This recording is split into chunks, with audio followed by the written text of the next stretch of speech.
Sir इस figure में कितने त्रिभुज है, इसका बेसिक बताइए। ठीक है, देखिए जब भी आपको इस तरीके का फिगर दे रखा हो और उसमें कुल त्रिभुजों की संख्या पूछ रहा हो तो किस तरीके से निकालते हैं, मैं आपको इसका बेसिक बताता हूँ। अगर देखिए आप काउंट करेंगे तो आप काउंट नहीं कर सकते, बहुत टाइम लग जाएगा इसमें काउंट करने में, तो इतना टाइम हमारे पास एग्जाम में होता नहीं है। तो देखिए किस तरीके से करना होता है, देखिए यहाँ पर देखिए जो भी बेस लाइन है उस पर जो है आपको काउंटिंग देनी पड़ेगी, 1 2 3 4 5 और 6। ठीक है, अब देखिए जो भी बड़ा नंबर होता है ये देखना होता है कि ये इवन है कि ओड है। ये है इवन तो आपको यहाँ पर लिख देना है।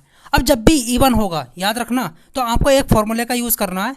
कौन से फॉर्मूले का यूज़ करना है, इसका n, ठीक है, और n प्लस 2 और यहाँ पर लिखना है 2n प्लस 1 और डिवाइडेड बाई 8। ठीक है, हमेशा ये फॉर्मूला लगाना है।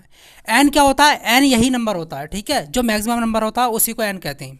तो देखिए n की वैल्यू जो है हमको करनी है, रखनी है। ठीक है, n की वैल्यू क्या है, 6। कितनी, 6। तो यहाँ पर लिखिएगा गुणा n की वैल्यू कितनी है, 6 प्लस 2, यहाँ पर लिखना है 2 मल्टीप्लाई 6 और प्लस 1। ठीक है, और डिवाइडेड बाई कितना, 8।